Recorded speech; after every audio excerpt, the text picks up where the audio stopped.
Olá, tudo bem com você? Seja bem-vindo ao CCS Cast, o podcast do escritório jurídico Celso Cândido de Souza Advogados, para falar de direito de forma descomplicada.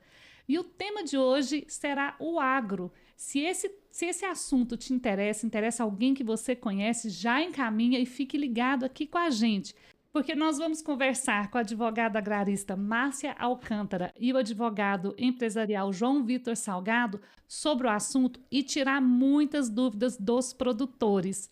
Bom dia, pessoal. Tudo bem com vocês? Bom dia. Bom dia. Antes da gente começar, eu quero só fazer um disclaimer aqui para quem está nos ouvindo ou quem está nos assistindo, que a pauta não era essa. A gente ia falar sobre um outro tema, mas por conta de um imprevisto que a gente teve, uma novidade legislativa, a gente pegou a Raquel de surpresa hoje, e aí a gente falou para ela se ela queria R$2 ou um tema surpresa no podcast, e aí ela aceitou o desafio. E eu aceitei o desafio. E todas as informações que ela tá passando aqui são informações que ela já sabe, que ela tirou da cabeça dela, que ela já acompanha, lê sobre o assunto, porque a Raquel, além de jornalista, ela também é do campo. Eu acho que quase todo goiano é, né?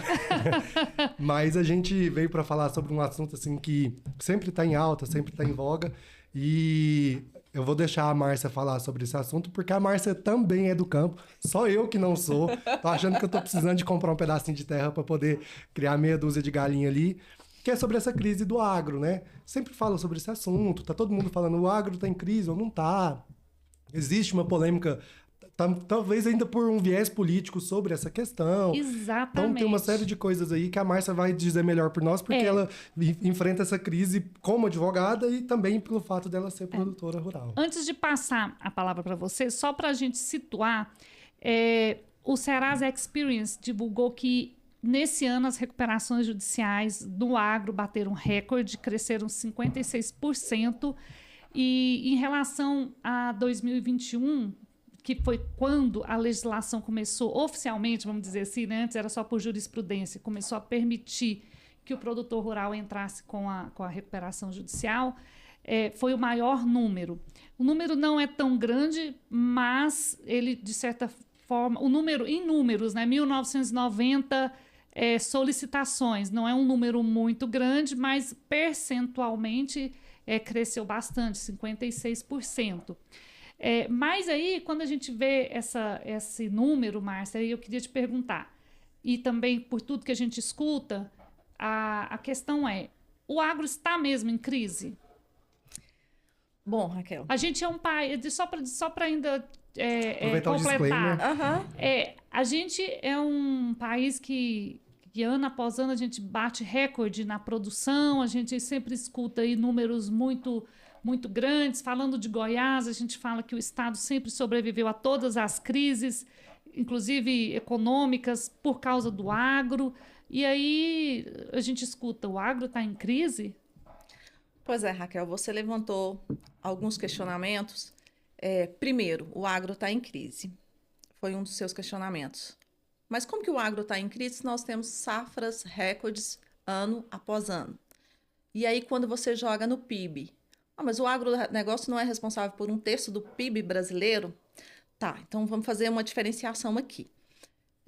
A crise do agro hoje, ela é considerada a pior da história. A última crise que nós tivemos foi em 2004, quando houve a ferrugem asiática. Então, foi um momento de crise do produtor rural, porque não colheu. Mas, em contrapartida, você não tinha um custo alto, você não tinha uma questão econômica e você não tinha uma questão climática. Você teve um fator de praga. Pós isso, nós iniciamos ali em 2022, de uma safra mediana. Quando você vai para a safra 23, 24, você tem o boom da soja.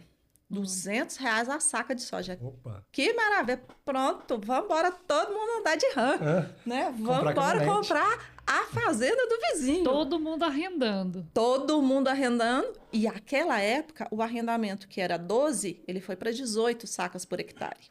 Então, o que acontece? Houve ali uma inflação no agro. Mas, quando o produtor foi fazer o cálculo de quanto ele estava pagando de custo, aquela soja 200, ela empatou ao mesmo preço que se ele tivesse vendido a 110, que foi do ano anterior. Ganhou muito, mas gastou Ou muito. seja, Gastou- o faturamento foi alto, mas Mas o lucro... custo foi alto. E o lucro foi basicamente o mesmo. E aí vem o ano seguinte, que você comprou insumos caros, porque quando a soja ainda estava alta, o insumo continuou alto. Quando você foi vender, travou-se a soja em 90. 30/4 travou a soja em R$ 90. Você quer vender? 30/4 é uma data cabalística para o produtor rural, meu amigo. Ele não dorme até 30/4. Por que que ele não dorme? Como é que eu vou pagar a conta? 30/4 ele fala assim, não dou conta de pagar, dane-se. E agora? Você entendeu? Para os contadores que estão nos ouvindo, é 31 de dezembro. 31 de Exatamente. dezembro, para o contador, ele é o encerramento do ano. Lá, O produtor rural é 30/4. 30/4. Exatamente. Então, o que que acontece? E assim, o preço do insumo não baixou. Ele comprou um insumo caro e aí ele tinha que vender a soja a R$ 90. Exatamente, para cobrir um custo do insumo que estava alto. Aliado a essa questão do preço dos insumos, porque aí a gente joga, não foi só o adubo, porque teve a guerra aí da Ucrânia com a Rússia. Uhum. Influenciou? Influenciou. Mas o que que acontece? Quando você fala em questão de guerra, que também é um fator que prejudica o produtor rural, por quê? Nós estamos falando de commodities. O produtor rural trabalha com commodities. Quem que é que manda no preço da commodity? Não é eu, né? Você não é o produtor, não é o país. É o mercado. É a China. Então, o que que acontece? Você tem vários fatores que levam a isso. Mas voltando aqui, que nós estamos aqui Aham. desviando o assunto, Raquel. Mas é bacana você dar essa Sim, contextualização. porque o que que acontece? Eu não mando no preço da minha soja, a não ser que eu vou lá e trave ela na bolsa de valor e falo assim, eu quero vender a X. Você vai pagar? Beleza. Não, eu posso até querer vender, agora tem que ter quem vai querer comprar. Aí é a regra do mercado, né? Então, É a As regra coisas do só mercado. valem o que as pessoas estão dispostas a pagar. Exatamente. Eu posso falar que vale o valor que for, mas se ninguém paga, ela não Eu vale. não vou vender. E é a China quem dita o preço, acaba ditando.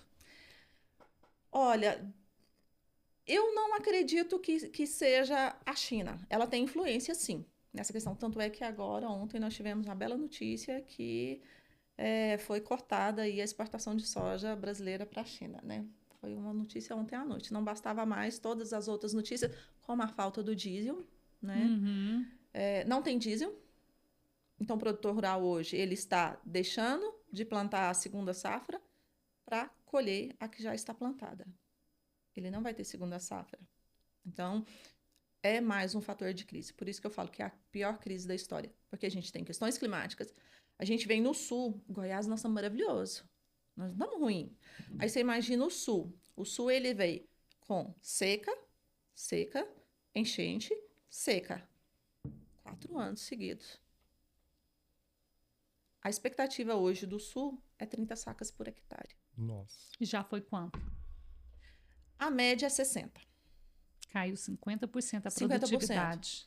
Aí você sabe o que é o custo de produção hoje no sul de uma saca de soja? 85 sacas por hectare. Você gasta 85, você vai colher 30? Você está devendo 55. Você está devendo 35. Então, Como é que tá Goiás? Goiás, nós estamos assim. A produção vai cair em Goiás. Já é um projeto da FAEG. A FAEG tem esse projeto que todo ano ela faz a expedição safra. E ela já trouxe esses números para nós. Foi lançado agora no final de fevereiro, esses números. 55 sacas de soja por hectare vai ser a produção do estado de Goiás em contrapartida. Não, minto. São 60 sacas por hectare em contrapartida do custo de 55. Então, nós vamos ter 55 sacas por hectare de custo e vamos colher 60 em áreas próprias. Se for áreas arrendadas, você joga o arrendamento, que a média é 12 sacas. A conta vai fechar? Não vai fechar. E aí você então, quer dizer que é 55 custo para colher 60. Para colher 60. Fica 5 de lucro. Não, Se for área própria. Se for área própria. Aí agora você joga que a gente teve um aumento do diesel aí de quase Isso assim, 60%. a gente fazendo a famosa continha de padaria. De padeiro. Aham. Sabe? Fingindo que Não tem tem ali um contas ali que fator não que- tem. Que não tem tem- nenhum imprevisto. Isso. Que a colheitadeira não quebrou, que tá tudo certo, que você não tem que fazer revisão. que você não vai ter que pagar mais caro no frete, que você não vai ter que pagar mais caro no diesel. Aí vai ter o problema do diesel. Que o pivô não estragou, que... Tá, então nós vamos ter muita gente desistindo de plantar. Aquela onda de gente arrendando, vai ter muita gente... Era isso que eu queria perguntar pra Márcia. Por que o produtor rural não para de plantar? Porque a gente precisa comer, João. Ai, como ele é bonzinho. João, você levanta de manhã cedo, você toma o leite, seu leite vem da onde? Não, eu sei, mas eu falo Entendeu? assim, ó, Não, com um mas- mercado com tantas dificuldades, Por que ele insiste? por que ele ainda tá lá, assim? E eu tô perguntando pergunta de leigo mesmo. Sim, não, mas eu entendo. E aí, assim, lógico que eu não ia perder a oportunidade. Eu vou perder um amigo, mas não vou perder a piada. O que acontece, ô João? A grande maioria dos produtores rural, produtor rural não é uma questão que você nasce e fala assim, vou escolher uma profissão na vida, vou ser produtor rural. E a Raquel é a prova disso. A Raquel é produtora rural por herança. Aham. Então, assim, ele vem.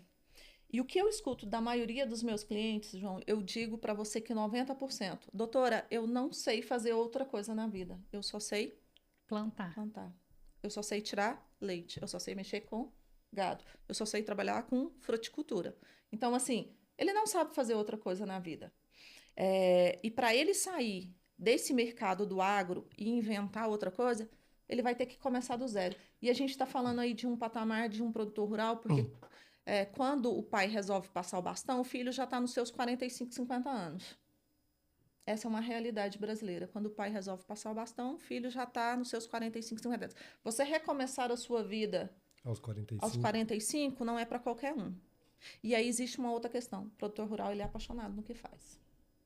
Por isso que É ele... igual jornalista. Não, eu falo assim... Pergunta se dá dinheiro. Pergunta. Então, assim, ele- Raquel... Tô falando sério. Advogado é quem ganha. do agro, não. Empresarial, sim. Aham. Bom, eu não vou negar a fama de rico, não, que eu aprendi que a gente não pode negar que a fama que a gente é rico, não. Nem rico, nem bravo. Se É. falar que você é rico, você é bravo, você tem que confirmar. Concordo com você. Então eu vou falar que é isso mesmo. Mas é só É para isso contextualizar. Mas só para contextualizar a minha pergunta, eu faço isso porque talvez a pessoa que esteja nos ouvindo ou assistindo esteja aqui falando assim: nossa, mas a advogada só vendeu a tristeza, né? Coitado da pessoa. O cara do agro, então, ele é um coitado. Por que ele não para de produzir? Às vezes alguém pode vir com esse tipo de questionamento. É. E a gente vê grandes empresários onde eles fazem essa mudança de rota. Mas aí a Márcia me explicou uma questão que é: não tem muita sinergia entre outras atuações. O cara que ele vendia papel, no outro dia ele vai vender carne, porque ele vai saber ali fazer conta, ele vai saber que tem uma certa similaridade. Já do agro, a Márcia já me trouxe esse questionamento que me faz sentido. E aí, o que acontece, João? O que você pode fazer, então, por exemplo, para amenizar isso? Para amenizar esse custo. Por exemplo, vamos colocar aqui, você vai analisar uma forma de ter um custo de produção mais baixo. Ou você vai aumentar a sua área, que a grande maioria do produtor faz, sem fazer conta. Vou aumentar a minha área, porque o custo indireto vai ser menor. Algum custo ele vai diminuir, mas outros Mas é não. a famosa conta de padeiro. Porque assim, o que você tem que analisar? O meu maquinário é suficiente para X. Vou ter que alugar mais máquina, vou ter que Exato, comprar mas mais não máquina. é essa a conta. A conta é o seguinte: eu vou colher 60 sacas em determinada área. Pronto, então. Com essas máquinas que eu já tenho. Exatamente. E vai dar tudo certo. O produtor rural, ele é esperançoso e ele é uma pessoa, assim, que ele acredita no milagre. Márcia, deixa eu só te interromper um pouquinho. Eu concordo, vejo muito isso no campo e vejo que assim, mas a gente vê também um movimento, eu queria até te perguntar como é que estamos nessa jornada de profissionalização de fazendas, principalmente chegando a nova geração, que está um pouco mais preparada, né? Os filhos dos produtores, que esses sim, de repente, já estudaram mais, já tiveram uma formação focada, até mesmo pensando na propriedade da família. Como é que você vê essa nova geração chegando nesse contexto que você mostra aí de uma atuação meio que empírica? Raquel, eu vou te dizer, não estamos nem começando a engatinhar ainda. Falta muito o profissionalismo no campo. Ele ainda não é visto como uma empresa. A partir do momento que o produtor rural tiver ciência que é uma empresa, e é aqui que o João colocou, quem vende tecido, vende carne. Quem vende carne, vende sapatos. Então, ele vai depender do qual é o momento que a economia está para ele direcionar aquela venda dele. Ele sabe comprar e vender. O produtor rural, ele vai ter que entender que a fazenda dele é uma empresa. Essa empresa, ela precisa de gestão. Essa empresa, ela precisa de contabilidade. E hoje, nós não temos profissionais no mercado. Raquel, não temos. Se você me perguntar assim, Márcia, me fala um contador especialista em produtor rural. Existem vários contadores que fazem a contabilidade de um produtor rural.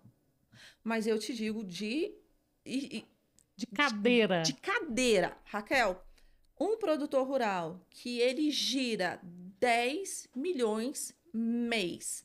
O contador dele está fazendo a contabilidade dele na pessoa física.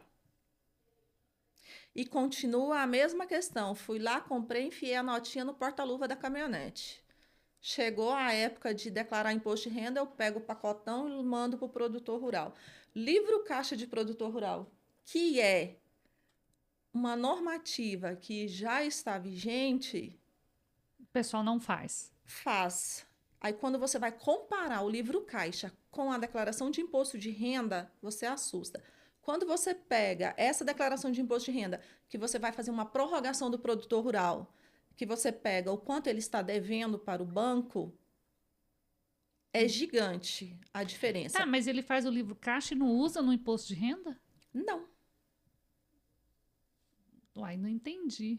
Exato. E aí eu te pergunto, Porque o que o livro vai ser a consequência? Vai parecer que o produtor está ganhando muito dinheiro porque ele não está batendo os custos. Exatamente. O E caixa o imposto dele- de renda dele vai estar bonito, porque vai estar área, vai estar veículo, vai estar o faturamento. Isso, vai tá- maravilhoso. vai tá O com livro aquele- caixa dele é perfeito. A declaração de imposto de renda dele está maravilhosa. Aí você vai olhar, tem uma caminhonete que ele vendeu lá em 2004, ela ainda continua aparecendo no imposto de renda dele. Ele comprou uma colheitadeira de 3,5 milhões. Não tem a depreciação dessa colheitadeira no imposto de renda. Então, falta profissional. Gestão. É lindo você falar assim, nossa, eu vou gerir uma fazenda. Existem vários profissionais aí te vendendo esse serviço. Vou fazer a gestão da sua fazenda. A gestão de uma propriedade rural, nem de longe ela aproxima de uma empresa. Então vamos lá. Você não Então vamos encaixa. começar pelo básico, né? Fazer o livro caixa e usar os dados do livro caixa Exatamente. Porque o que acontece? no imposto de renda, E aí eu começando te no falo imposto de renda. o problema, e o João vai dar continuidade aqui agora. Pega a bola, João. Quando você vai fazer uma prorrogação de produtor rural, o que você tem que apresentar para o juiz? O livro caixa, a declaração de imposto de renda e o débito. A declaração de imposto de renda dele está lá que ele gira 800 mil por mês. Ele está devendo 21 milhões no banco. Como é que você vai mostrar para o juiz? Excelência, ele tem capacidade de pagar. O imposto de renda dele é 800 mil por mês. Ele está devendo 21 milhões no banco. Então, isso dificulta até para o profissional que vai pedir uma prorrogação de dívida. Agora, você imagina esse mesmo produtor que não conseguiu a prorrogação de dívida e ele tiver que entrar numa RJ. Piorou. E assim, quando a Márcia levanta essa questão, o ponto que eu faço, que eu levanto, e a comparação que eu fiz é que quem vende papel vende carne, e quem vende carne vende tecido, é que essa pessoa ela é um empreendedor nato, ela sabe fazer isso, ela sabe gerir, sabe olhar custos, sabe olhar na ponta do lápis e fazer essa questão toda. E foi onde eu levantei a questão do agro. Ela falou, é a única coisa que eu sei fazer, cuidar de gado, plantar. Eu sou plantador de tomate, eu sou plantador de... Ele está na execução. Ele está na execução. E aí falta essa gestão para entender que aquilo ali é uma empresa. E aí é onde que chega a crise. Porque quando a gente olha para o empreendedor no Brasil, a gente acha que é o empresário, ou a gente acha que é a pessoa que está com uma lojinha virtual e que está querendo fazer dessa lojinha uma fonte de renda, ou a gente acha que é quem é dono de uma loja de veículos, mas o produtor rural também é um empresário, ele também é um empreendedor, ele também precisa de entender isso. Porque vale a pena o empreendedor rural ele abrir um CNPJ ou ele continuar como pessoa física? Ele já deveria ter iniciado o CNPJ há uns 4 anos atrás, Raquel.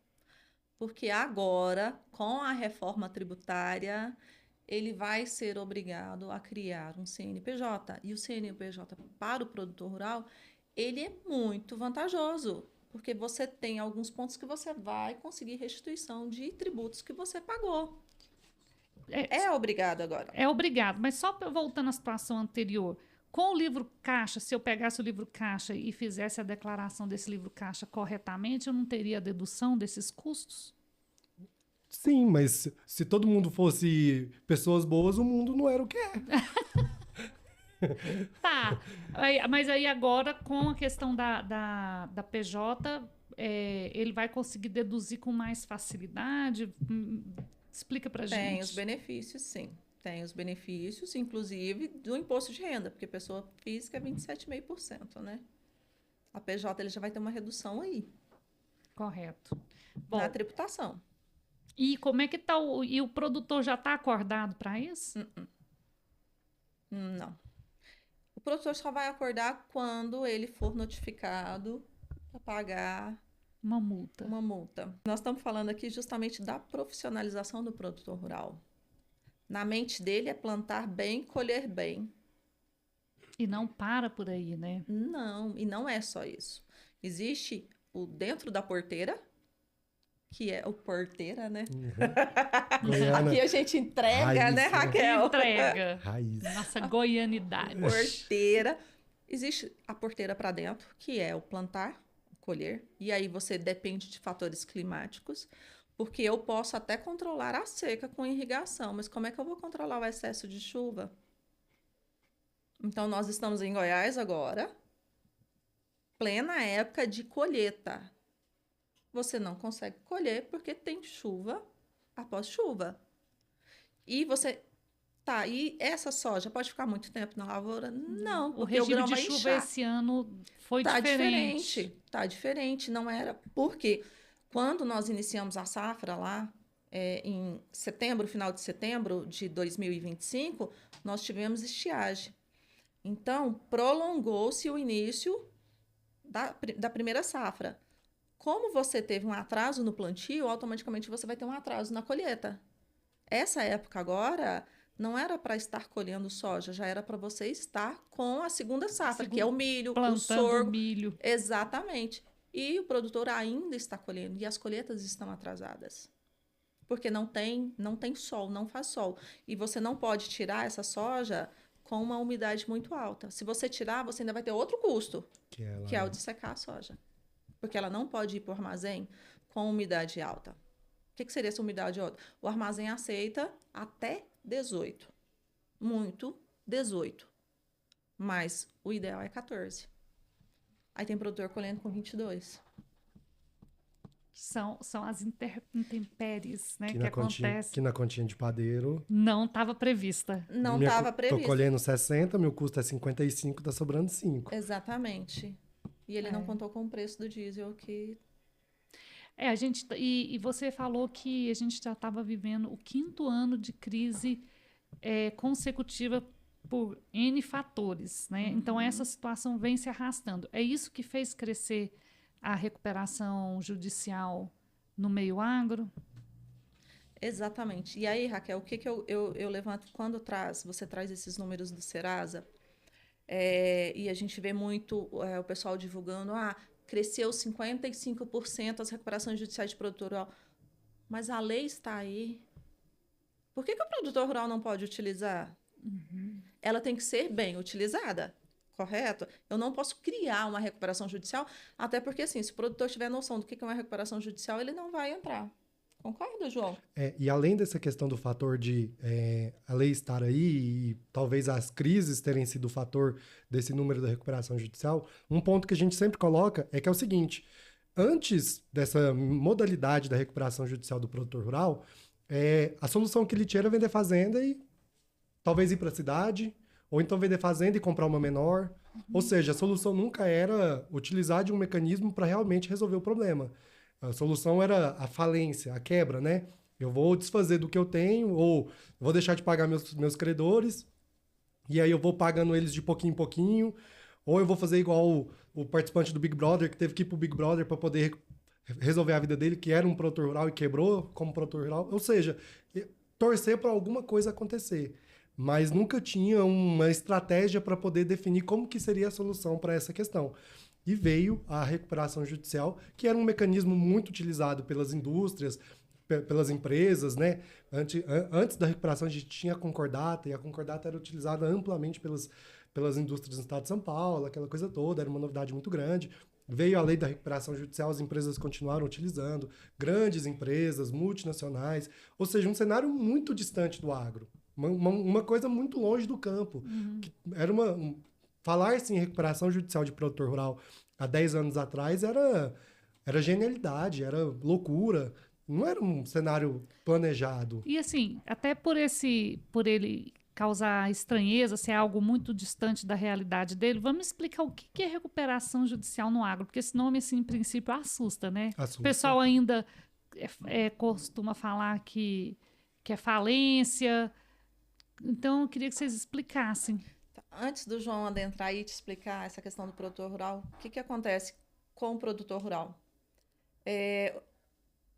Em regra, o produtor rural ele preocupa muito com o nome dele.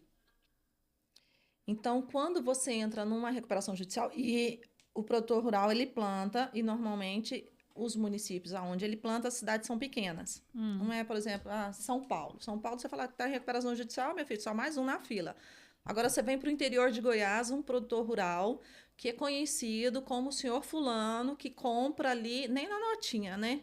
A pessoa vende para ele ali um caminhão de diesel e nem na notinha vai. No fio do bigode. No fio do bigode. Exatamente. E aí esse produtor ver o nome dele ser jogado ali na praça, como ele está em recuperação judicial, é difícil também para o produtor rural aceitar isso, sabe?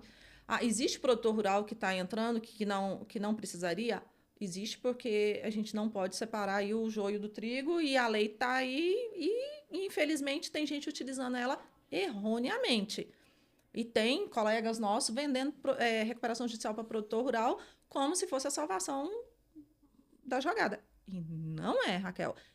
É sério, ela precisa ser estudada, ela precisa ser analisada e é um caminho muito válido, sim, para o produtor rural. Mas nem sempre é o indicado, pelo que você está falando. Exatamente. Nem sempre é o indicado. Não é o remédio, nem sempre vai ser o remédio certo. Exatamente, porque eu faço uma comparação, não sei se o João vai concordar. A recuperação judicial é o seguinte, é a UTI do produtor rural. Então, o médico não vai causar um dano no paciente para levar ele para a UTI. Ele só vai se ele estiver muito ruim. Então, o advogado que tem competência e o advogado que preza pelo seu cliente, ele não vai jogar uma recuperação judicial para o produtor rural sem a necessidade. Até por quê? Porque a gente teve essa semana um provimento do CNJ que colocou os parâmetros para a recuperação judicial do produtor rural. Então, vamos falar do conceito e depois você vai falar desses parâmetros. Bom, recuperação judicial é um procedimento em que a lei ela traz a oportunidade de quem tem dívidas na sua pessoa jurídica, no seu CNPJ, por isso que é lei de recuperação judicial para empresas, garantir que ele pague essas dívidas. Eu tenho uma empresa, ela tem muitas dívidas, mas ela tem uma viabilidade. Ela tem um bom faturamento, ela tem um bom mercado, ela tem uma rentabilidade interessante, o meu lucro, né, o que me sobra ali, minha taxa que eu converto ali é uma taxa interessante, eu tenho espaço para trabalhar, eu tenho garantias de que eu vou conseguir faturar, ou seja, meus números são bons. Mas a minha dívida... capacidade de pagamento, né? Isso, é o que a gente chama capacidade de soerguimento. Eu preciso de me soerguer da dívida. Mas a minha dívida é muito alta. Se eu for pagar todo mundo, eu não dou conta. Então, eu preciso me organizar para que eu pague todo mundo. E aí, é instituída a recuperação judicial. Essa é uma ferramenta muito bem traga pela Márcia como uma UTI. A gente utiliza ela realmente em uma última hipótese, por conta das causas e consequências. Então, o que a gente analisa sempre num caso de recuperação judicial para analisar se realmente a situação é de recuperação ou não? Primeira questão são os números que aquela empresa ela tem. Se a empresa está com números interessantes, um faturamento bacana, se a operação dela está bem feita, está uma operação enxutinha, onde ela realmente consegue otimizar processos, a empresa está girando bem, conseguiu se organizar administrativamente, opa, um primeiro passo já foi dado. O segundo passo é fazer o levantamento das dívidas, porque não são todas dívidas que elas vão ser sujeitas à recuperação judicial. A lei ela traz algumas hipóteses em que essas dívidas elas não entram na recuperação judicial, mas basicamente são as dívidas até a data do pedido. Então, novas dívidas elas não são sujeitas à recuperação judicial. E dessas dívidas tem algumas exceções. O caso clássico, alienação fiduciária. A dívida que tem garantia de alienação fiduciária não se sujeita à recuperação judicial. Então quando você dá, vamos trazer para o produtor rural, quando você dá a terra em garantia, isso vai ficar... Com a alienação fiduciária, ela não vai entrar. Essa dívida não vai entrar. Não entra. E aí eu queria que o João abrisse um parênteses para a gente falar de alienação fiduciária, porque o que acontece? O produtor rural ele só assina, ele não sabe se é hipoteca ou se é alienação fiduciária. A alienação fiduciária, ela é uma garantia que ela veio do direito imobiliário. A alienação fiduciária ela foi criada para o financiamento imobiliário. Sim. E aí alguém teve um insight e falou assim, opa, vamos usar... Se eu posso, para quem está na cidade... Eu vou para o campo. Que é você dar a própria terra em garantia na hora de fazer uma aquisição. Mas o que acontece? Quando você coloca um imóvel, você está morando no imóvel, ele está em alienação fiduciária. Tá? Você perdeu sua casa para morar, pronto. Quando você coloca a sua terra, que é a sua subsistência, que é o seu ganha-pão, que é onde você trabalha, quando você coloca a sua máquina, que é a máquina que você utiliza para fazer renda, então a gente sai de um patamar de imobiliário, que é o seu imóvel para você, para sua moradia, e entra numa outra seara, muito perigosa, Raquel. Então eu não aconselho para nenhum produtor rural que dê em garantia um imóvel ou máquina em alienação fiduciária. Apesar disso ser uma recomendação, a gente sabe que o produtor rural vai estar assistindo na casa dele falando assim, mas para a advogada que está lá no ar-condicionado é muito fácil falar isso para mim. Mas para eu que estou endividado aqui, que preciso pagar uma conta e o banco está me oferecendo um dinheiro com uma taxa interessante e ele pede alienação fiduciária, o que eu vou fazer? Existem mecanismos e formas de você fazer isso. Existem fundos que você pode talvez procurar. Existem outros caminhos. Enfim, cada caso é um caso e merece uma análise. Mas é fato de que se tiver uma dívida com alienação fiduciária, ela não entra na recuperação judicial. Não entra na recuperação judicial. Tá. E aí eu fiz análise, grande parte das minhas dívidas elas são sujeitas à recuperação judicial. Aí eu preciso de organizar os meus credores por classe. Porque não é todo mundo que vai ser tratado da mesma forma. Eu tenho a primeira classe, que é quem tem garantia real, hipoteca, anticrese, que quase não se usa, mas basicamente hipoteca, que é a mais famosa. Então, quem tem uma dívida que tem garantia de hipoteca, ela vai estar numa primeira classe. Segunda classe é o credor quirografário, que é aquele que não tem garantia nenhuma. Ele é credor, ele tem um documento escrito que ele tem uma dívida para receber, ele tem um crédito para receber, mas ele não tem garantia. Ele entra na segunda classe dos quirografários. Terceira classe são os credores trabalhistas, que para produtor rural é quase ninguém. São poucos trabalhadores que têm... São poucos produtores rurais que têm uma dívida trabalhista. Mas é toda aquela dívida que veio de uma condenação da Justiça do Trabalho. E por último, a gente tem... toda dívida oriunda de uma relação do trabalho. E por último, a gente tem as microempresas e as empresas de pequeno porte. Dividi os meus credores nessas classes. Eu organizei cada um. Eu preciso agora de saber como que eu vou pagá-los. De que forma que eu vou pagá-los. Eu posso estipular, e isso é o plano de recuperação judicial. Qual é o meu plano de recuperação judicial? Eu vou falar como que eu vou faturar, por que eu vou faturar, como que o mercado está, se o mercado está aquecendo, se eu tenho possibilidade de realmente me recuperar. Eu faço toda essa explanação e falo, e com todas essas considerações eu vou pagar vocês da seguinte forma. E aí eu posso estipular, eu posso pedir um deságio, que é uma redução da dívida. Então, eu devo 1 milhão para a Raquel, mas a Raquel, eu estou te propondo pagar 50% desse valor. Ou eu posso pedir uma carência. Raquel, eu vou te pagar os 1 milhão, mas eu vou te pagar daqui 2, 3, 4 anos. E eu posso pedir um parcelamento. Raquel, eu vou querer te pagar esse 1 milhão de forma parcelada, e esse parcelamento vai sofrer uma correção de um determinado índice. A lei, ela me traz uma liberdade para poder fazer esse plano da forma como que eu quero. Isso é regras gerais. Eu já vi planos em que as empresas, elas decidiram pagar determinada classe com cotas da própria empresa, com cotas societárias. E foi um plano que deu certo. Eu já vi empresas em que elas pagaram determinadas classes com bens. Tinha um determinado patrimônio. Esse patrimônio, se ele fosse para vias de leilão, ele teria uma minoração de valor muito grande. Então, eles falaram, ao invés disso, eu vou pagar vocês com esse patrimônio, vocês constituem uma sociedade e essa sociedade vai gerir esse patrimônio. Vocês vão alugar, vocês vão construir alguma coisa, vocês vão dar o fim que vocês querem que seja dado. Foi aprovado. Então, eu tenho uma certa liberdade de definir como que eu vou pagá-los. O que interessa é que eu apresente essa informação, eu tenho um prazo para poder fazer isso no processo, que seja viável e que os meus credores concordem. Como que os credores vão concordar com esse plano? Entrei com recuperação, separei os meus credores, foram apresentados esses credores, apresentei o meu plano. O que o juiz vai fazer? Vai falar para os credores e vai falar para todo mundo, que é onde a Márcia bem apontou. Gente, a Raquel, produtora rural, que tem uma fazenda, assim assado, tá falando que tá entrando em recuperação judicial. Tá expedindo um edital. Esse edital tá falando assim, ó, você que tem créditos para receber da Raquel, você que tem a Raquel que deve, você que tem uma dívida para receber da Raquel, você que é credor da Raquel, tá aqui ela falando quanto que ela te deve e como que ela pretende pagar. Aí você vai manifestar no processo. É onde que é a dor do... Porque você está fazendo uma exposição. Uma vulnerabilidade, né? Exatamente, é um momento muito vulnerável do produtor rural.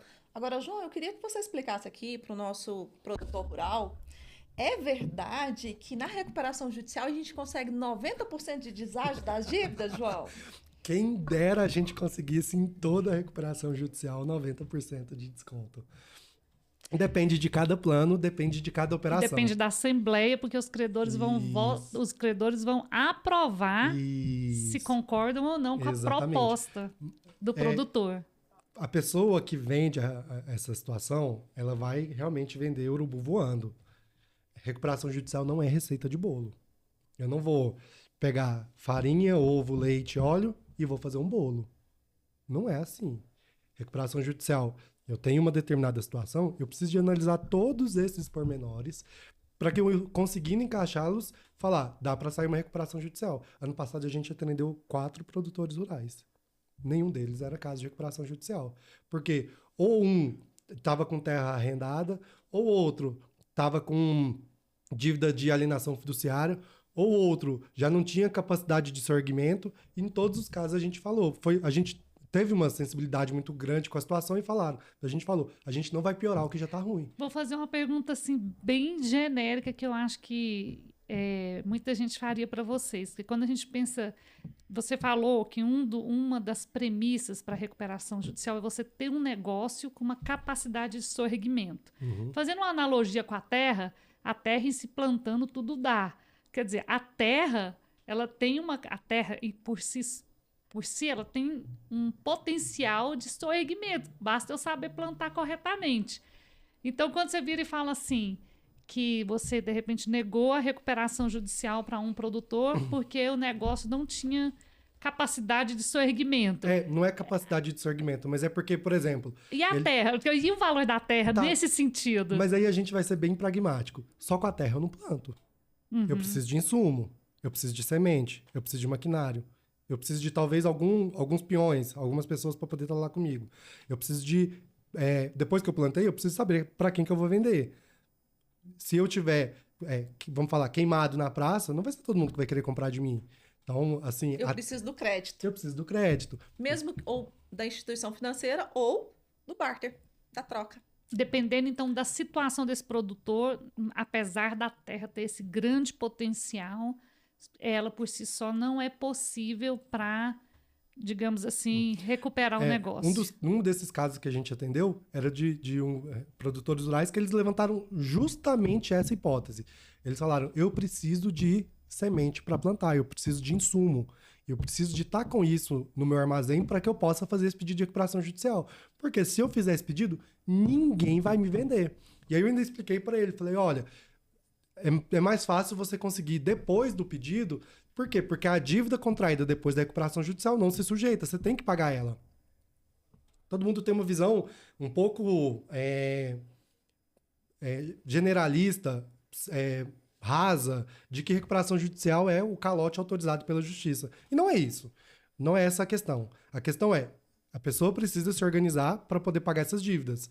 Ainda que com um deságio, essa dívida precisa ser paga. E por que a gente fala dessa questão e já volta a falar sobre a questão do produtor rural? Porque a outra alternativa é muito ruim. A outra alternativa, ela é péssima, que é a quebra, que é a falência. Por que ela é muito ruim? Porque o tempo que você demora é muito, porque a depreciação do ativo da empresa que entrou com a falência é grande, porque a falta de pagamento é maior ainda. Se você ia receber, é o famoso ditado, é melhor um na mão do que dois voando. Você vai ter realmente dois voando e eles nunca vão vir. Ganha, mas não leva. Ganha, mas não leva. Você ganha a ação, mas o cara não tem como te pagar. Exatamente. E aí, esse cenário ele é muito ruim. Esse cenário, ele é um cenário, economicamente falando, ele é uma bomba atômica. Porque você realmente está dando calote e aí essa é uma situação ruim. Então, a recuperação judicial é um cenário que ele ainda é ruim, mas que ele é o menos ruim. E aí a gente precisa de ser bem realista. O sonho, o ideal, o mundo perfeito era que todo mundo pagasse suas dívidas e estava tudo certo. Mas a gente sabe que uma série de fatores impedem que isso aconteça. Seja por estratégia econômica, seja por um imprevisto que aconteceu, seja por uma mudança de governo, seja por uma alta de uma economia ou uma baixa, enfim, tudo isso acontece. Para o produtor rural, isso é pior ainda, porque a recuperação judicial traz esse peso onde ele fala, eu não tenho crédito, eu não tenho nome, o meu crédito ele é com o banco, mas o meu crédito também é com o cara com o médico veterinário que vai lá na minha fazenda. Como que eu vou virar para ele e vou falar assim, eu vou deixar de te pagar porque eu estou entrando com uma recuperação judicial? Para ele não faz sentido. Então, essa operação do dia a dia para ele, ela tem um quê a mais de proximidade. E isso é que acaba, às vezes, sendo uma cerejinha do bolo no processo da recuperação judicial do produtor rural. Que aí você está falando que muitas vezes não dá para ele, vamos supor, fazer as compras dos insumos para soerguer o negócio. Isso. Por exemplo, a minha semente que eu tenho está na terra. Eu não tenho mais semente. E eu não tenho dinheiro para comprar mais. E eu estou devendo lá onde eu faço a minha compra de semente. E aí? Como que a recuperação judicial vai me ajudar nesse sentido? Aí a gente tem que organizar a caixa, definir algumas questões, fazer um planejamento para falar. Talvez seja o caso da gente entrar com recuperação judicial, mas a gente precisa de organizar muito bem organizada a casa. E isso é um dos quês que a gente organiza. Questão de contabilidade. Isso que a Márcia falou assim, rotina. Mas há casos em que vocês não recomendam a recuperação judicial justamente porque ele não consegue nem crédito para fazer as compras básicas e, de repente, plantar? É porque não é que ele não consegue fazer as compras básicas, mas é porque a relação do produtor rural com o seu fornecedor é uma relação muito próxima, uma relação muito intimista. É o fio do bigode. Uhum. E aí, como que a pessoa que se comprometeu no fio do bigode vai virar pro fornecedor dele falando assim, agora você resolve lá na justiça? E virar as costas e falou, tá aqui o contato do meu advogado. Você consegue entender que é diferente de duas empresas, igual a Márcia comentou sobre duas empresas de São Paulo, que sentou numa mesa de reunião, falou, amigos, negócio à parte, vou entrar com um pedido ali e vou ter que te... Mas eu acho que vai ser a maioria dos produtores rurais que vão estar nesse contexto de que vão... Tipo, na hora que entrar com uma recuperação judicial, vai criar esse distanciamento, essa animosidade com o seu fornecedor, porque normalmente é muito próximo. Sim, tudo bem. O que a gente precisa de deixar bem claro é, quando eu vou fazer a internação do paciente, ele precisa de estar assinando ali o termo de tudo que ele... de ciência de tudo que pode acontecer. O produtor rural precisa de entender isso. E essa é uma dor específica do produtor rural. Essa é uma dor que a grande empresa normalmente não tem. Vai ter um aqui, outro ali. Como que lida com isso, Márcia? Pois é, o que acontece, Raquel? E o João bem colocou aqui que alguns casos, e o escritório teve 4 ano passado, que não eram passíveis de uma recuperação judicial. Por quê? Porque ele deixa passar o momento. E por que o produtor deixa de passar esse momento? Porque quando ele senta e vai analisar, passivo dele está muito maior do que o ativo. E aí, quando você coloca mais a terra em se plantando, tudo dá. Só que ele já deu aquela terra para o banco em alienação fiduciária. A terra não é dele mais. E aquilo ali não vai entrar em RJ. Então, o produtor rural ele precisa antecipar e procurar uma assessoria jurídica, porque, a depender do caso, você vai prorrogar as dívidas dele e não vai entrar numa RJ. Até porque tem a questão da RJ, que as dívidas que foram renegociadas 2 anos anteriores, João? Não, aí eu preciso de ter, no mínimo, o cadastro na junta por 2 anos, mas a dívida ela precisa estar vencida e não paga. Isto. Então, o que acontece? As dívidas renegociadas, adimplentes, elas não vão entrar. É isso? Na verdade, se for a dívida de barter. Isto. Que é a CPR. Mas a gente analisa caso a caso. Até a questão do barter eu acho muito interessante, que foi a Márcia que me ensinou o que era um barter. Eu sempre ouvi falar do barter, eu achava um nome não, agora você vai ter que falar pro barter também, ué, porque é um barter? quem tá acompanhando a gente quer saber o que é o barter. Gente, o barter é a famosa troca. Eu chego na revenda e falo assim, eu preciso de adubo, eu preciso de defensivo, eu preciso de cobertura para fazer a minha safra. A revenda fala, olha, tá 30 sacas por hectare a troca. Beleza, meu amigo, vamos fazer aqui o barter. Essas não entram em recuperação. Não entra em recuperação. Não entra. Como a CPR física não entra. O que é uma CPR física? CPR física é o seguinte, eu fui lá, fiz um contrato e comprometi que eu vou entregar soja. Então, por exemplo, eu posso fazer isso com um banco, com a instituição financeira. Eu preciso de 1 milhão para minha lavoura, então eu vou me comprometer. 1 milhão, vou entregar X sacas de soja para você em 30/4. Essa CPR física que o produtor rural fez com o banco, ela não vai entrar na RJ e está aqui no provimento do CNJ. Se ele ainda deu alienação fiduciária, só pra se ele não entregar essas sacas, está enrolado. E aí, essa CPR é no caso de liquidação ou de antecipação do preço, né? Do preço. Porque é a chamada venda da soja verde. Isso. Correto. Eu estou vendendo o que já está. Então, assim, parece que a gente vem de um cenário de tipo assim, então não tem nada que pode entrar na recuperação judicial? Sim, existem inúmeras dívidas que a gente pode entrar. Dívida de banco, principalmente dívida de quando você vai financiar uma safra e não tem esse instrumento de uma maneira muito bem clara, documentarizado. Então tem uma série de coisas que a gente pode analisar, mas eu preciso deixar bem claro que a recuperação judicial não é para todo mundo. A Márcia bem colocou, é caso de UTI. E por que a gente fala isso? Porque nós tivemos um caso, antes de eu comentar sobre esse caso, só para finalizar. Então, voltando ao procedimento da recuperação judicial, eu apresentei meu plano, aí vai ter a Assembleia Geral de Credores. Ali vai ser onde vai reunir todo mundo e todo mundo vai votar se eles estão de acordo ou não com o plano. O que acontece? Se aprovar, ok, o juiz vai me dar a recuperação judicial, eu vou executar o plano, eu vou cumprir o plano. Se eu não conseguir a aprovação, e tem algumas regras de aprovação, são muito específicas, mas cada caso é um caso, ou voto por cabeça, ou voto por maioria de créditos e tudo mais, aí eu vou para falência. Sim, mas é literalmente, só para o pessoal entender, uma reunião de condomínio. Isso. Em que ali estão todos os credores e eles vão votar e a maioria vai vencer na forma em que essa dívida vai ser paga. Ou pelo plano ou pela falência.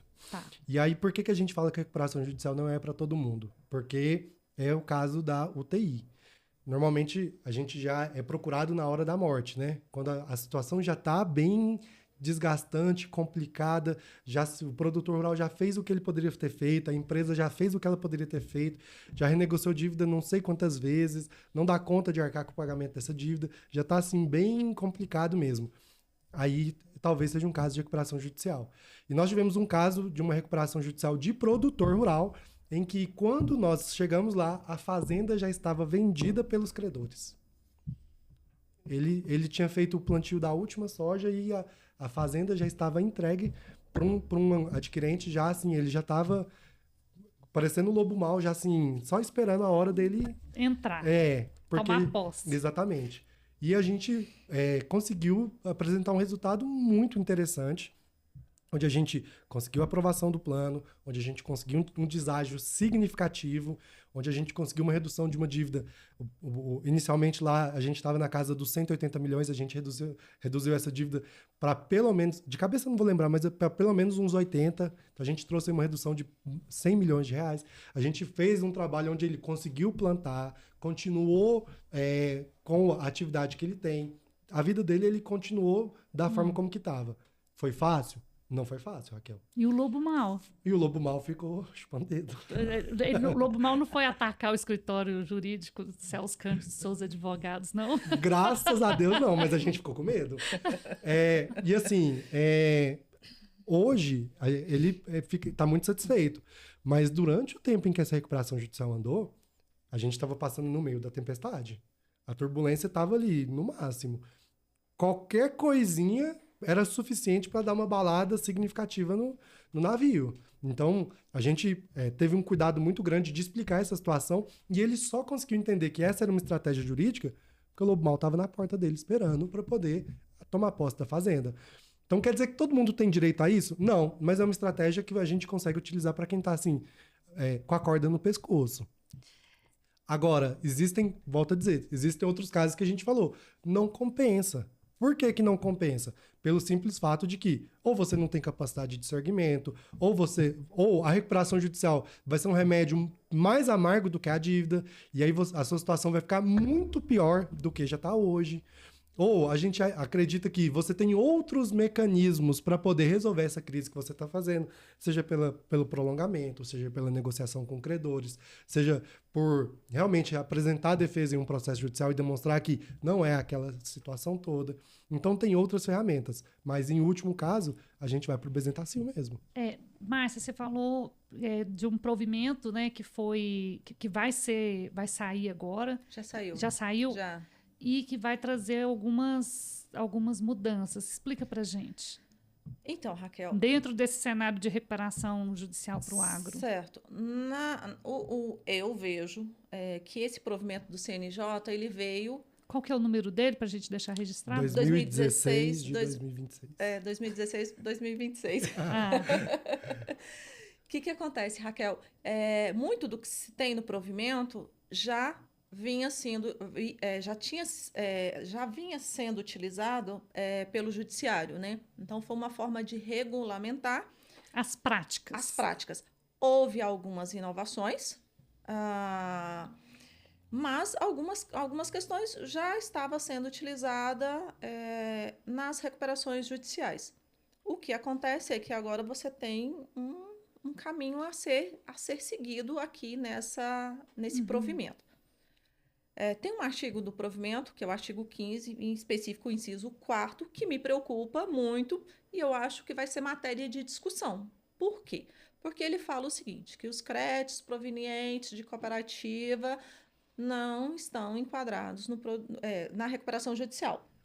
Porém... Desde que não sejam créditos com objetivo financeiro. Com objetivo financeiro. Ele até coloca assim, ó...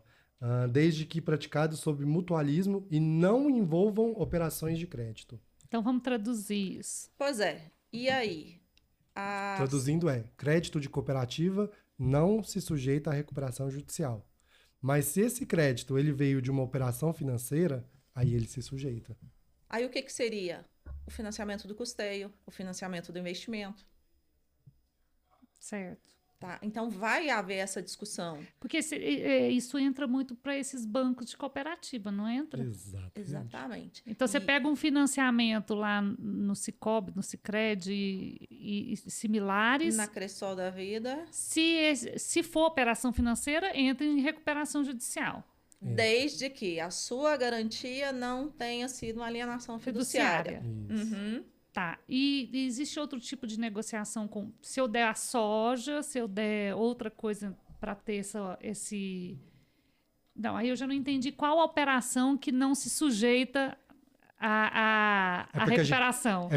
Se é dinheiro, entra se não tiver dada a alienação fiduciária. É porque aí a gente está usando uma outra hipótese, mas vamos esquecer a alienação rapidinho. Operação financeira com cooperativa entra. Entra, ok. Operação Com cooperativa que não seja financeira, não entra. Exemplo, dá um exemplo. Cooperativa rural. Comigo. A cooperativa rural, por exemplo, vai financiar o seu planteio. Tá, dinheiro. Mas ele está financiando sem juros. Está financiando, tá trabalhando para você. Estou te fazendo um empréstimo sem juros. Porque você é cooperado, porque você precisa, porque você tô te ajudando. Mas isso não envolve cobrança de juros. Eu não estou ganhando lucro, não estou lucrando em nada disso. Aí não entra. Aí não entra. Tá. É porque aqui E no por que estado te preocupa? Aqui no estado de Goiás, peraí, só um minutinho.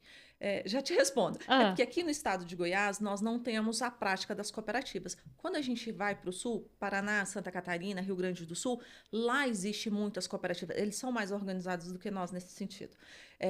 Então, as cooperativas, ela vai financiar o produtor rural. Eu sou cooperado daquela cooperativa, ela vai comprar os insumos, os defensivos, a semente, e vai me passar e eu vou pagar ela sem juro. Então, Esse crédito não vai entrar na RJ, tá?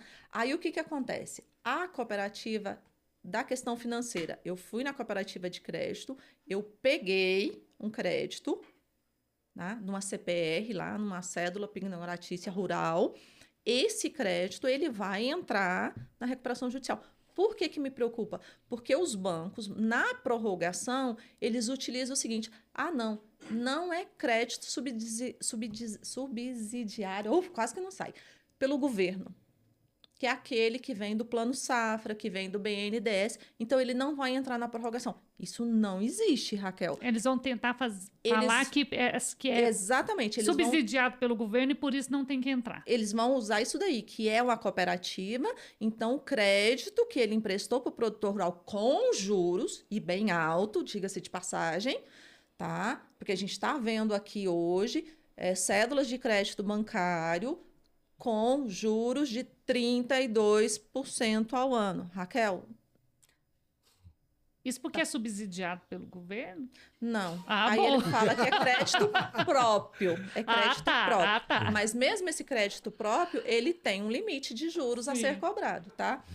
Aí é um assunto para a próxima pauta. Gente, não, olha, eu quero dizer o seguinte, que o nosso tema aqui, o nosso assunto não se esgotou, mas nós vamos precisar dar o encaminhamento final, porque a produção já está falando aqui no meu ouvido que está acabando. Ô, produção, deixa a gente falar mais um pouquinho. O assunto tá é bom. Eu tenho certeza que está tendo muito comentário ali. Continua. Não, deixa a gente... Igual o menino quando quer dormir um pouquinho na escola, só mais 5 minutinhos. Só mais 5 minutinhos, produção. Mas só para falar um pouco sobre essa questão do provimento, como que é interessante, né? Inicialmente, a lei da recuperação judicial não contemplava o produtor rural. Ela não foi pensada para isso. Ela foi pensada para a grande empresa. Ninguém parou. Por isso que eu falo que há 10 anos atrás, pensar na recuperação judicial do produtor rural era genialidade ou loucura. Ninguém parou para pensar e falar assim, opa, peraí, o campo que movimenta tanto, ele também talvez tenha direito a isso. E por que também não foi pensado? Porque grande parte das operações do produtor rural são feitas em nome dele próprio, pessoa física. Enquanto que a lei ela é uma lei para pessoa jurídica. Não se existe, né, recuperação judicial de pessoa física. Então, nesse tipo de situação, é que o provimento ele já veio precedido de uma lei que é precedido de um entendimento jurisprudencial. A gente acompanhou um movimento muito forte, principalmente do Tribunal de Justiça do Mato Grosso, onde ele iniciou essa questão e depois veio acompanhado desses estados mais do agro, né? Goiás, Mato Grosso do Sul, Rio Grande do Sul, em que eles passaram a permitir a recuperação judicial do produtor rural por entender que a operação dele era similar à de uma empresa. Por mais que a operação seja feita em nome da pessoa física, o modo como que a coisa funcionava era bem semelhante à de uma empresa. Ele planta, ele compra insumo, ele gera renda, ele paga tributos, ele gera trabalho, ele vende, ele tem lucro, ele tem operação bancária, ou seja, tudo aquilo ali é bem semelhante ao que uma empresa tem. E passou-se inicialmente a permitir que o produtor rural, pessoa física, pudesse entrar com pedido de recuperação judicial, desde que ele comprovasse o exercício da atividade rural, ele tivesse cadastro na junta comercial, ainda que não fosse ao tempo da operação, mas com pelo menos o cadastro na junta onde ele tinha o exercício e documentação que comprovasse esse exercício, que foi onde surgiu a questão do livro caixa. O livro caixa ele é um documento indispensável para a recuperação judicial, para comprovar que aquele produtor rural ele tem realmente operações do campo. A jurisprudência surgiu com esse posicionamento. Em 2020, a gente teve a alteração da Lei 11.101 pela 14.112, onde passou-se a autorizar expressamente, através de texto de lei, a recuperação judicial de produtor rural, e daí foi onde surgiu-se esse boom. Tem a questão do fator econômico que influencia no número de recuperações judiciais? Tem sim. Mas com a lei trazendo expressamente essa previsão, garantiu-se uma segurança jurídica um pouco maior para o produtor rural, porque ele não passava mais a depender de uma jurisprudência, mas sim agora com autorização da lei. Daí, naturalmente, o número cresceu. Naturalmente, o número cresceu. O conhecimento, o acesso a essa questão também é um fator que influencia. E aí, posteriormente, agora a gente teve nesse ano esse provimento do CNJ, que é um provimento que vincula os magistrados a agirem com essa postura, onde eles têm critérios técnicos e objetivos para analisar se é possível ou não o deferimento do processamento da recuperação judicial. Esse provimento ele trata tanto empresas quanto o segmento rural, todos? Não. Só produtor rural. Certo. Então, quer dizer, já é um olhar ainda mais específico, depois de um tempo aí de recuperação judicial acontecendo, de decisões. Então, vem aí uma categorização, uma padronização de procedimentos. Uhum. Sim, o judiciário ele tem agora uma norma a ser cumprida, né? Então, se enquadra ali, ok? E vai depender da aprovação da Assembleia, dos credores e tudo, mas o judiciário tem. Porque o que acontece, Raquel? Como era um entendimento jurisprudencial, então no Sul tinha um entendimento, no Mato Grosso outro, Goiás outro. Então, isso traz uma insegurança jurídica, né? Alguns pontos eu vejo que traz uma certa prejudicialidade ao produtor rural, mas a gente não vai entrar nesse mérito aqui agora. Até porque a produção já está ali já falando, chega, pelo amor de Deus. A gente vai ter que conversar com essa produção depois, sabe? Então, o que acontece, Raquel? Mas, agora você tem uma norma. É isso. Ponto. Certo. O nosso podcast ele se chama Inteligência Jurídica para a Crise no Agro. E a gente falou aqui que a recuperação judicial é um remédio para UTI. Então, para a gente deixar um recado final, o que fazer para não chegar na UTI? Né?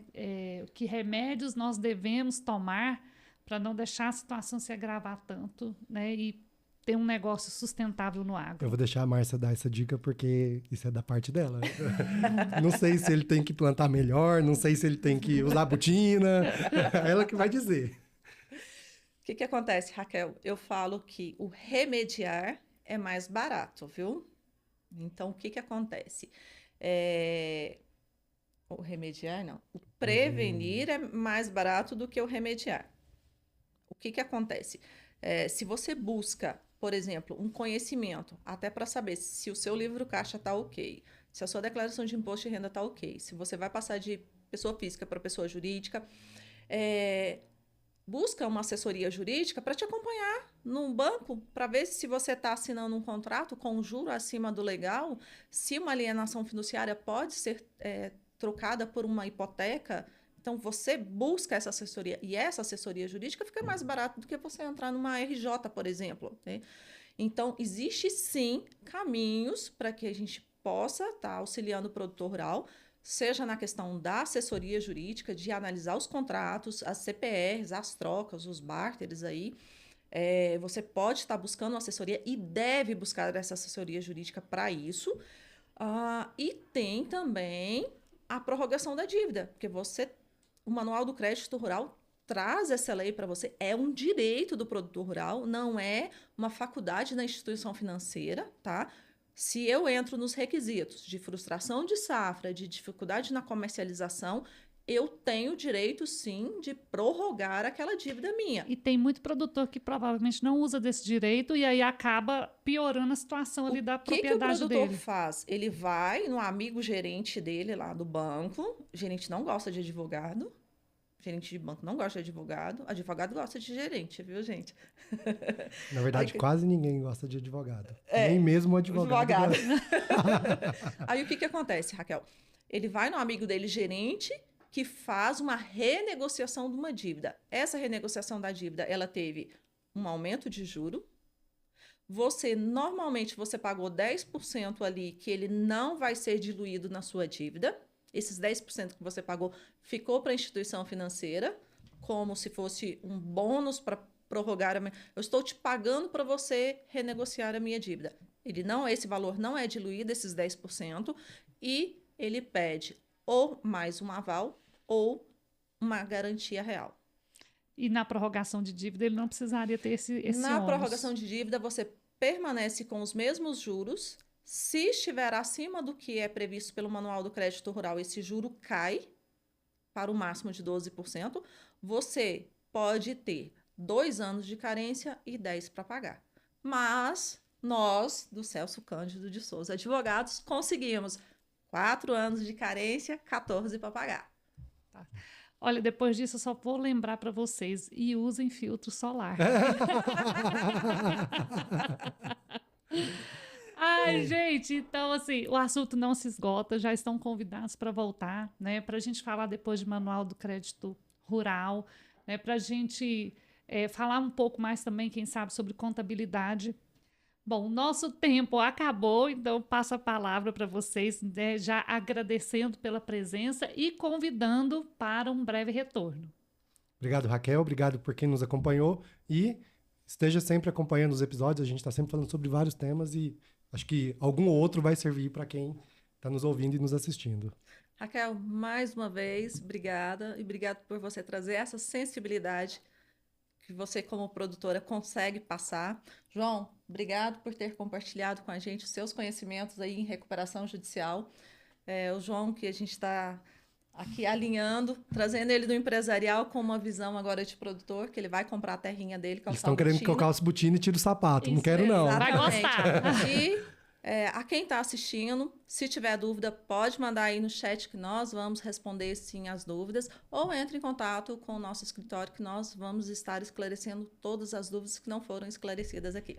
E eu que agradeço humildemente por essa oportunidade. Eu sou uma eterna aprendiz, como uma boa jornalista, estou sempre ouvindo e aprendendo com vocês. Então, para mim é sempre uma oportunidade de estar aqui e quero agradecer também a companhia de cada um aí dos nossos seguidores. Continue com a gente, curta, compartilhe com quem faz sentido, ative o sininho, porque em breve virão novos episódios. Até mais!